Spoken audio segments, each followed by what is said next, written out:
Hi అండి, welcome to Swarna blogs. ఎలా ఉన్నారండి? అందరూ బాగున్నారా?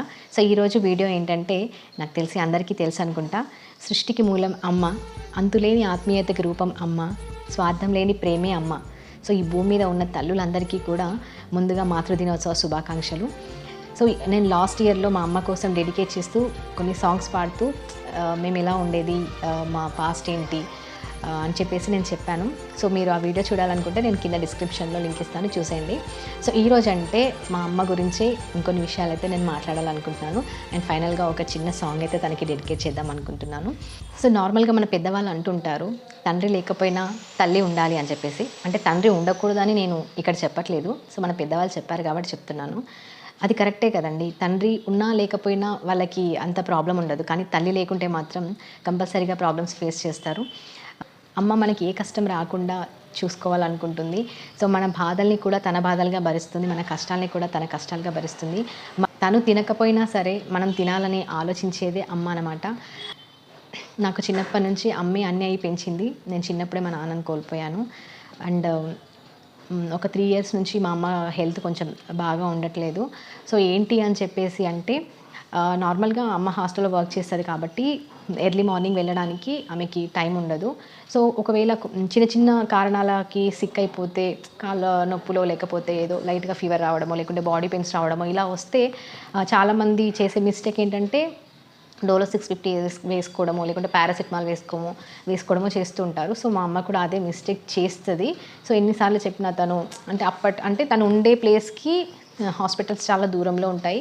సో అక్కడి వరకు వెళ్ళి ఎవరు చూపించరు. సో చూపించుకోవడానికి ఓపిక ఉండదు. మళ్ళీ లేవగానే పొద్దున వర్క్ ఉంటుంది. సో ఇప్పుడు మందం లేస్తే సరిపోతుంది కదా. సో ఇప్పుడైతే హెల్త్ బాగుండాలి, రేపు మళ్ళీ వర్క్ ఉంటుంది కదా అన్న ఫీల్డ్లో తనైతే ట్యాబ్లెట్స్ వేసుకునేది. సో ఇలా వేసుకోవడం వల్ల ఏంటంటే మన లోపల ఉన్నటువంటి మనకు ఇమ్యూనిటీ పెరగదు. సో మన లోపల వ్యాధులు కలిగించేటువంటి జీవులు ఏవైతే ఉంటాయో, సో ఆ బ్యాక్టీరియాలకు కానీ ఆ వైరస్లకు కానీ అవి నిరోధకతను పెంచుకుంటాయి. అంటే మనకి ఏదైనా వ్యాధి వచ్చినా కానీ ఎటువంటి మందుల్ని పని చేయకుండా చేస్తాయని చెప్పేసి నేనైతే బయట చదువుకున్నాను. అండ్ నాకు తెలిసింది కూడా నేను చెప్తున్నాను. సో ఎవ్వరు కూడా ఇలాంటి మిస్టేక్స్ చేయొద్దు. సో ఏంటంటే ఈ ట్యాబ్లెట్స్ వేసుకోవడం వల్ల నాకు తెలిసిన విషయం, నేనేం పెద్ద డాక్టర్ని కాదు, కానీ ఎక్కడైతే మనకి ఏ పార్ట్ అయితే మనకి ఎఫెక్ట్ అవుతుందో ఆ వ్యాధి వల్ల, సో దాంట్లో మనకి సిమ్టమ్స్ అనేవి కనిపించవండి. వేరే పార్ట్స్లో మనకి సిమ్టమ్స్ కనిపిస్తూ ఉంటాయి. సో అదే మా అమ్మకి కూడా ప్రాబ్లం ఎఫెక్ట్ అయిందనమాట.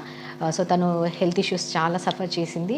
సో ఎందుకు అసలు తనకి ఇలా అవుతుందని చెప్పేసి ఇక్కడ ఒక 2-3 హాస్పిటల్స్ చేంజ్ చేసినా కానీ అసలు ఎటువంటి రిజల్ట్స్ అయితే రాలేదు.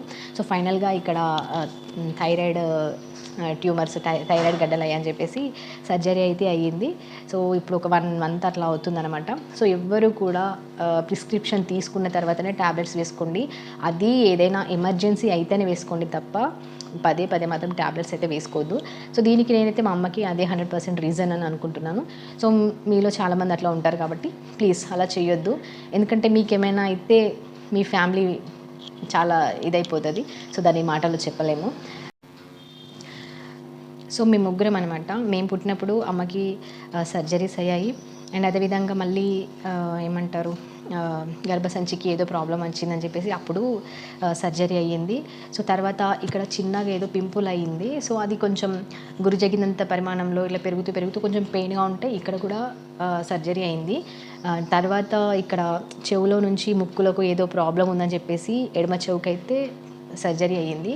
ఇవన్నీ అయిన తర్వాత ఫైనల్గా ఒక రోజు హాస్టల్లో వర్క్ చేపిస్తూ ఉంటే ఒక చెట్టు వచ్చి అమ్మకి తగిలిందనమాట. చెట్లు కొట్టిస్తూ ఉంటే ఆ చెట్టు వచ్చి తగిలి తను చాలా దూరంలో వెళ్ళి పడిపోయిందంట. సో 2 years తను అట్లా బ్యాక్ పెయిన్తో చాలా సఫర్ అయిందనమాట. సో ఇవన్నీ ప్రాబ్లమ్స్ ఫేస్ చేసింది. మళ్ళీ రీసెంట్గా మళ్ళీ ఇది అయింది. సో ఎన్ని ఆపరేషన్స్, అసలు తన హెల్త్ అయితే చాలా సఫర్ అయిపోతుంది పాపం తన హెల్త్ పరంగా.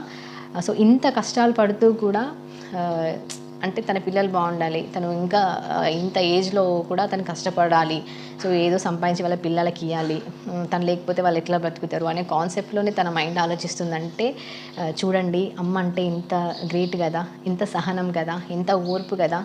సో మా అమ్మని చూస్తే నాకైతే చాలా ప్రౌడ్గా అనిపిస్తుంది. ప్రతి ఒక్కరికి కూడా తల్లి పట్ల అదే గౌరవం ఉంటుంది. సో ఇప్పటికైనా తనకి ఆరోగ్యం క్యూర్గా అయ్యి తను హ్యాపీగా ఉండాలని చెప్పేసి దేవుని మనస్ఫూర్తిగా కోరుకుంటూ ఈ ఒక చిన్న సాంగ్ తన కోసం పాడదాం అనుకుంటున్నాను. 100 దేవులే కలిసొచ్చినా అమ్మ నీలాగా చూడలేరమ్మా, కోట్ల సంపదే అందించిన నువ్విచ్చే ప్రేమే దొరకదమ్మా. నా రక్తమే ఇంతిచ్చిన నీ త్యాగాలనే మించునా. నీ రుణమే తీర్చాలంటే ఒక జన్మైనా సరిపోదమ్మా. నడిచేటి కోవెల నీవేలే, వంద దేవులే కలిసొచ్చిన అమ్మా నీలాగా చూడలేరమ్మా. కోట్ల సంపదే అందించిన నువ్విచ్చే ప్రేమే దొరకదమ్మా. ఆరారో